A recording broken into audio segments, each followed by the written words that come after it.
Welcome back. It's coming up to 8:44. You're watching and listening to Breakfast with Anne and Martin. Right, let's go through the newspapers, shall we, with our headline makers. We've got the wonderful David Hamilton with us and also the wonderful Emma Wolfe. I'm trying to be equal there with my praise, but thank you so much. You haven't called me legendary yet. No, that'll come next, yeah. Well, you have to be your age to be legendary. I think so. I think legend is a polite word for old, isn't it? Yeah, it is. All right, we'll skip over that. But actually, talking of age is where we want to start, because we're very proud to say that there's an extraordinary programme starting tonight here on GB News at 9 o'clock. And it's called The Dinosaur Hour. And it's John Cleese. He is going to be in charge of The Dinosaur Hour, talking to fascinating people. Here he is. Have a look at this, talking with journalist Matthew Syed. I would say, and this is based on deep personal experience, we've got so much better in this country. Yes, we have. I think we're one of the most, possibly the most progressive, racially tolerant countries in the world. I'm never, ever conscious of You'll have to be very careful of saying that, because we're not supposed to admit anything's getting better. But this is a tragedy to me. Yeah. I think the story of racism in this country is a good news story over the course of my lifetime. Relative to other nations, we're doing tremendously well. It is absurd to compare ourselves to the United States, for example. Yeah. It still has deep-seated cultural problems, and we're making great progress. Are we But to say that we've made progress, people say, that means you think it's perfect. I don't think it's perfect. Nothing is perfect. Nothing's ever going to be perfect. But look at how well certain ethnic groups are doing in this country. Let's try and make things a bit better here and there. Absolutely. I'll tell you what, Joe, I feel a tremendous sense of gratitude. My father, you know, even in the 60s, you know, Harold Wilson introduced the Race Relations Act. Actually, that was in that was in the 70s. But there was progressive legislation. That's why I stood for Parliament. I stood for Labour. I thought that, you know, this was a really wonderful thing to do. Stand. In 2001, years ago, thousands, millions of white people have wanted to do the right thing and have marched and have campaigned. And I think we've got to a place now where if anybody said, as they used to say to me, you know, with brown skin, that you're slightly inferior, you have a genetic congenital defect relative to white, no one says that now. I'm very proud that you're able to think that we've made these strides in England. Britain, sorry. Undoubtedly we have. Undoubtedly, hey. Wonderful, wonderful Matthew Syed. Yeah, it's lovely. Brilliant, brilliant man talking to John Cleese. And I think that's going to be the power of the Dinosaur Hour, is the fact that because he's John Cleese, he can pull in some really brilliant guests to talk to. Yeah. And then just chat to them. And just chatting. I love the fact that there was space to breathe and just talk about a topic. It's not boom, boom, boom, and the next thing, and the next thing. It's just two people talking. Almost in a pub, there was like a pirate in the background. Yeah, there was a pirate there and two nuns. And fluffy cats. Yeah. Fluffy cats, drinks. You feel like you've wandered into a pub. I must say, it looks absolutely brilliant, and it's going to be at 9 o'clock tonight. Stephen Fry is going to be guest, Trevor McDonald, Chris Tarrant, so a lot of big names, but time to expand those conversations and really get into it. And it feels like you're inviting to a private conversation in a kind of eavesdropping way, in a really nice way. And something that I don't know whether I would have expected that, I mean, John Cleese is clearly, you know, a TV person and film person for years and years and years and years, but I don't know whether I expected him to be quite such a good interviewer. Yeah. You know, because the magic of a good interviewer is you allow your guest to shine. Right. Yeah. And he seems to be doing that. Yeah, so that looks promising. Absolutely. Tonight at 9 o'clock. Tonight at 9 o'clock here on GBNEWS. Yeah. OK, Emma, moving on to your story, FYI, what's the right jargon to use in the office? It's a total minefield, this. It is. It's all these baffling acronyms. I can't even say the word acronyms at this time in the morning. There's been a survey of thousands of office workers basically saying everybody's baffled by all this stuff. You know, OK, we know working from home. Do you know what FWIW? For what it's worth? For what it's worth. WOM? No. Word of mouth. I mean, some of them are a bit, would we really use them? WIIFM. What's in it for me? What's in it for me? What's in it for me? It's not something I think that people text each other, but anyway, this is the new thing, all these baffling... Well, I got LOL wrong for years. Did you? What do you think it was? I thought it was lots of love. Yeah. LOL. That would be better. I'm not the only one. It's David Cameron thought it was lots of love. Laugh out loud? Laugh out loud, yeah. The least understood one is NRN. NRN? Not right now. Yeah, I guessed that one immediately, NRN. Not right now. Would you use it, though, Martin? Would you text someone NRN? I think all of these things are treacherous.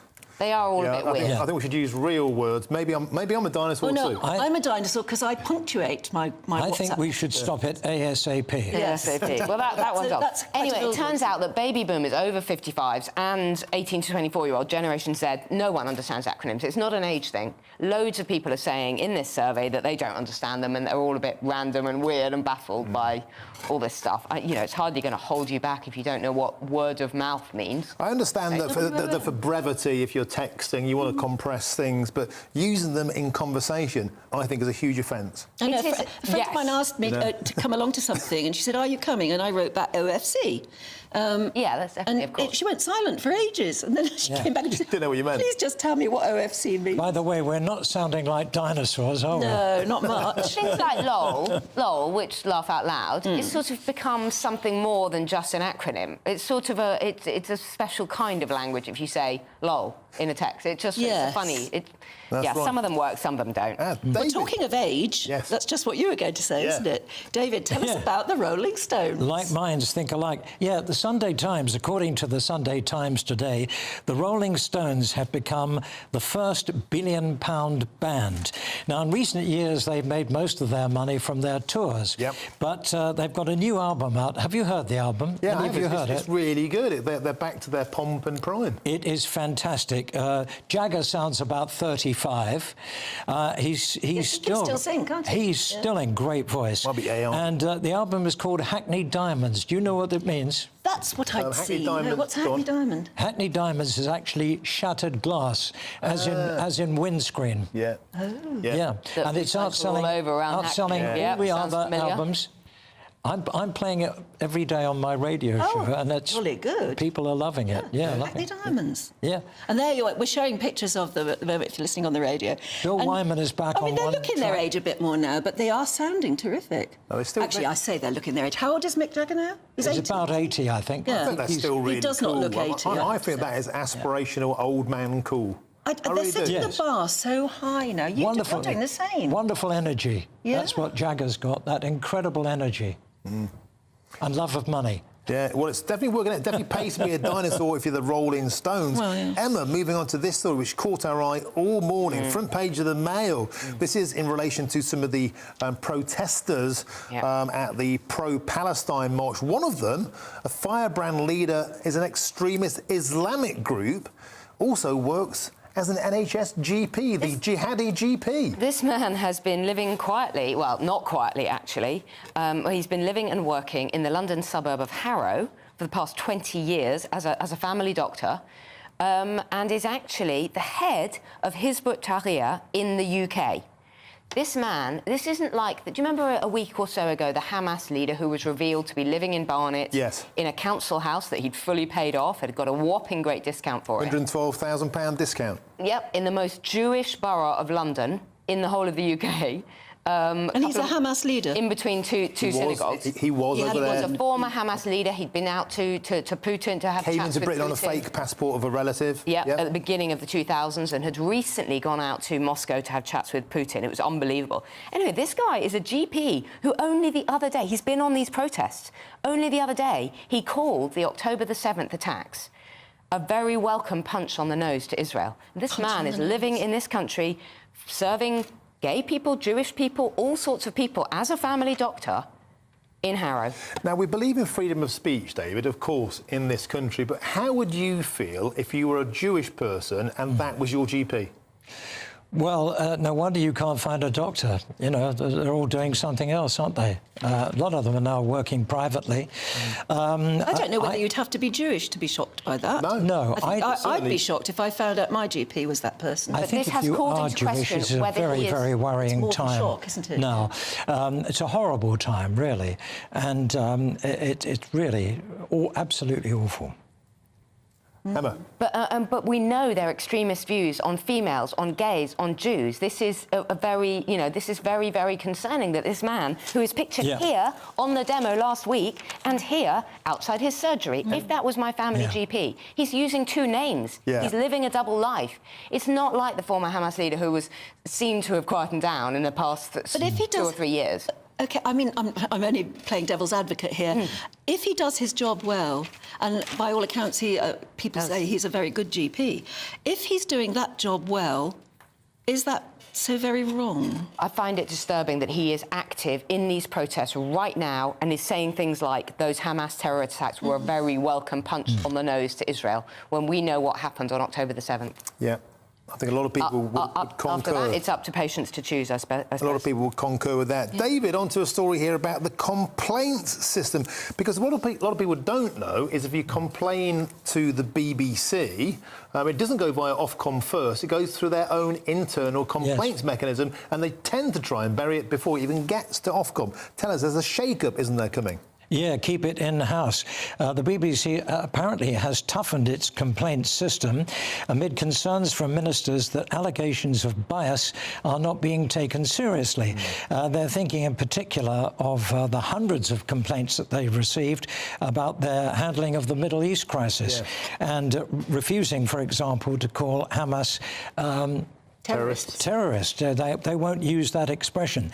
It's funny, isn't it? You know, it's so easy to knock the BBC, but I remember the days, and Anne, you will as well, when the BBC was regarded worldwide as the finest purveyor of news. And the BBC World Service was something that was a voice that was heard and respected everywhere.